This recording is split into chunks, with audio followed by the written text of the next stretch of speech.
Hi everyone! So today we are going to explore discrete techniques in order to assess our students in the best way. I am also going to share with you some problems and issues that I have developing these ideas, but I'm going to share as well some positive aspects about these activities.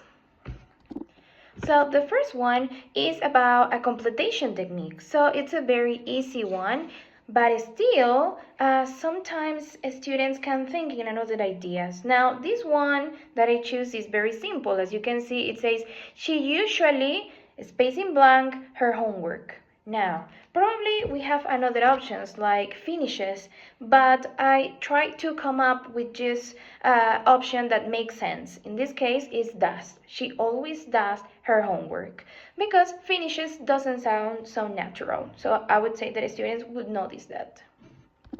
Technique number 2 is about transformation. For example, I got this exercise that says she doesn't like coffee. And then in the next part, we have she, space in blank, tea. Now, of course, as in the first activity, we have to complete, but in this case, we have to transform the verb. We have to use the correct verbal time as well as the best word that fits better for this sentence. Now, I had some struggles because probably I thought about maybe my students would write loves tea instead of prefer. That is the correct answer. But still, I have to think in a best way to complete this sentence. So that's why the sentence is so simple, because I had to control that students come up with the idea or the answer prefers.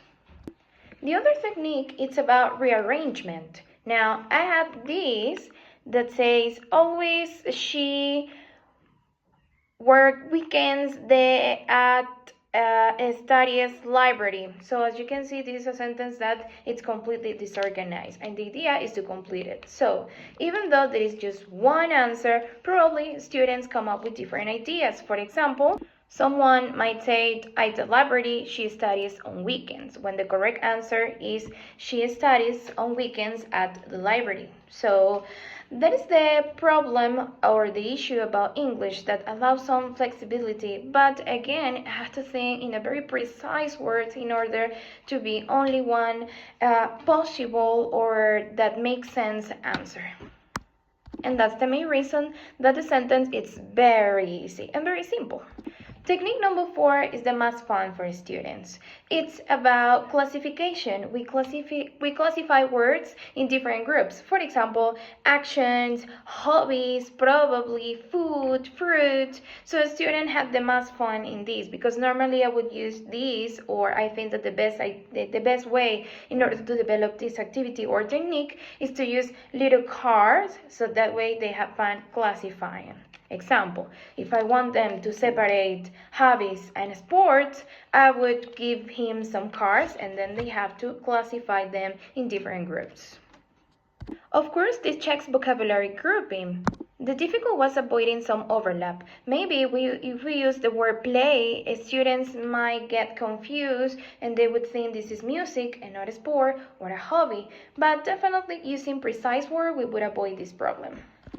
And finally, but not least, we have multiple choice technique, which I consider this one of the best because it allows students to have only one option, and that way they will think better in how they can complete the sentence. Now, for example, I got this that says, my brother, space in blank, okay, to school. And we have two options. One says goes and the other one is going. This might get students confused because when you have going, probably you are thinking that we are talking about present continuous, but the is missing. So this might be a little bit tricky for our students. So they have to think better in the answer. Of course, it goes because this is present continuous. We don't have a verb to be in order to complete it and to be the sentence present continuous.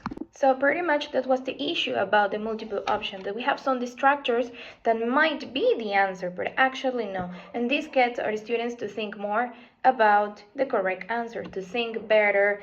Is probably the correct verb tense, is the word well spelled, Does it sound natural? Is it possible? Have you heard this before? So definitely I would say that multiple choice is one of the best ways to evaluate, to assess our students.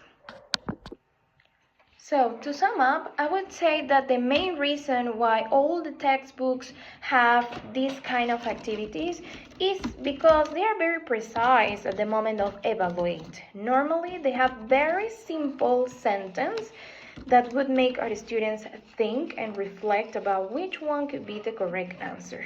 So the only problem is to avoid different answer, what we call ambiguity, right?